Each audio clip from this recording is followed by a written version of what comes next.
Hello, my name is Carrie Ann Brooks, and I am a kindergarten teacher here at Ocean Bay Elementary School. And today I am going to show you guys all about a document camera. Now, document cameras are also known as visual presenters or digital overheads. And they come in all different sizes, shapes, and even abilities. Some document cameras can scan, and others just are like an overhead projector.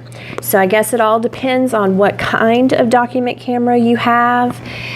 They range in prices from anywhere from $50 to $800. So today I'm going to show you about this document camera, and it is a Smart Technologies document camera.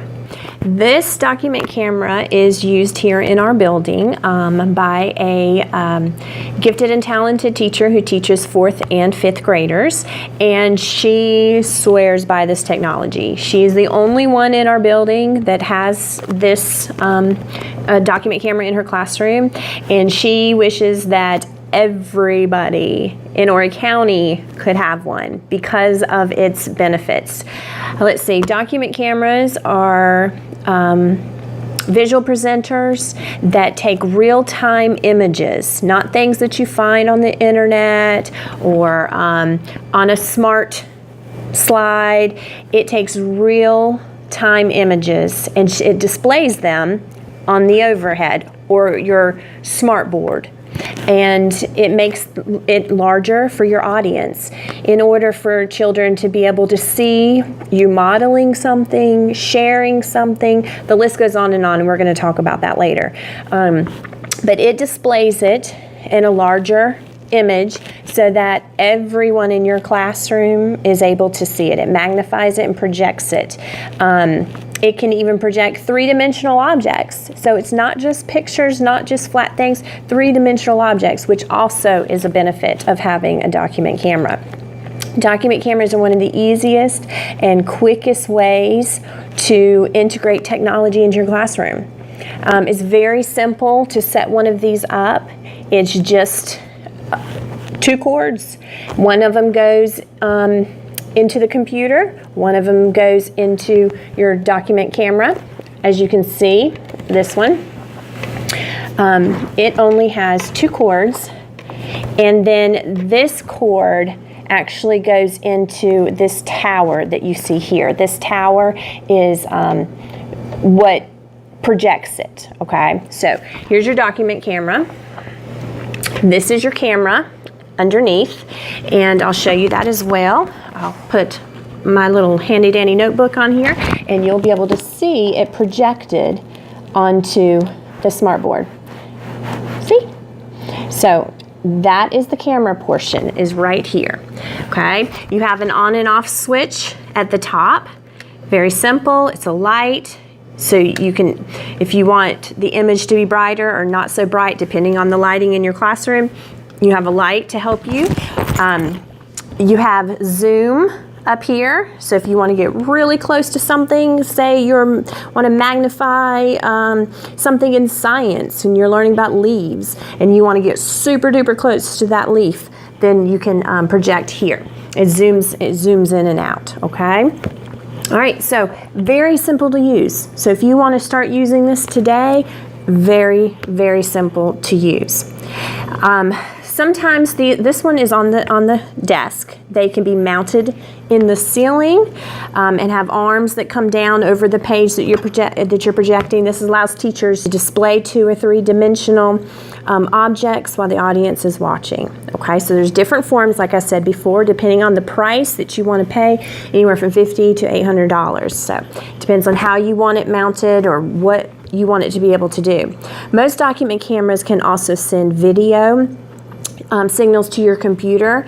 You do it through a USB cord. So if you want your document camera to be able to have that advantage, then that's an option. Sometimes document cameras are connected to your whiteboard instead of just a screen. Okay, so this one is connected to this whiteboard in here. So that is another advantage. of having one. There's different types of document cameras that allow for different flexibility in terms of their placement of your object. There's larger ones that are mounted in the ceiling so you can project larger objects. This one is very simple. It's best for smaller objects, as you can see, things that fit directly right underneath it.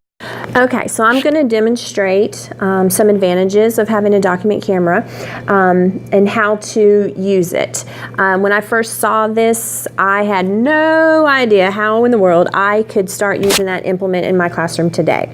I teach kindergarten. This teacher has this document camera. She teaches 4th and 5th grade GT, and I'm thinking, wow, you know, I can see how you could use it, but I'm not so sure how I could use it in kindergarten with 5-year-olds. So the way the GT teacher uses it in her classroom is she has notebooks, okay, and tons of notebooks for math, for ELA, for science, whatever it is she's teaching, she uses notebooks.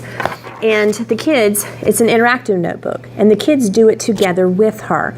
And normally in class, you'd be holding this up saying, do this, cut this, you know, right here, and fill in this blank. Now, all the kids can see it. She places it right underneath her camera. It projects up there to her smart board. Super simple and easy. Everyone can see what she's doing as she's doing it. By doing this, as you can see in her classroom, by doing this, all students have a better view of the information that the presenter is sharing with the class. By allowing students to view numerous things simultaneously all together, and you're not having to go around to every student or to dump it. They can all do it all at once simultaneously together. It brings an end to the days when kids are pushing and shoving, can't see, need a better view, can I come closer, you know, all that mess. It's definitely a wonderful tool to use in the class, and simple, very simple, like I said, very easy to use. It allows the students to see what the teacher is doing for manipulatives, for small objects, for games, to demonstrate how to play. Everyone can see all at once. Very, very useful. Also, the lighting in the classroom doesn't have to be darkened. When you're using one of these, like in the old days, you would have to turn off the lights to turn on the overhead projector. This works just like a smart board. You don't have to turn off your lights or dim the classroom to be able to see what's up there being projected through the document camera. So that's another benefit. So lots of uses in the classroom. In kindergarten, oh my goodness, we demonstrate and model all the time. Wouldn't it be great, instead of holding up this piece of paper and say, draw your picture here, write this here, put your name, you can put it under the document camera. Everyone will be able to see it. It's huge. Everyone will know what you're talking about. They can follow right along with you as you are doing it. They can do it at the same time. Another benefit. Reading text. That's probably the main reason why this 4th and 5th GT teacher loves this technology, because she can read text and the students can follow along with her. Every story that she reads, she places under the camera. It shines up there on the smartboard, and they are reading right along with her. They are highlighting things right along with her. They're circling things. They are digging deep into that text just by using a document camera. You can't do that with a smartboard. You can't take your text that you have and show it to everybody. Very simple. Okay, so that concludes our demonstration on using a document camera. If you have any other questions, there's tons of resources that you can use on the internet. I searched YouTube, I Googled document cameras. There's lots of demonstrations out there and ways that you can learn more about a document camera. Or you can always ask me. Thanks.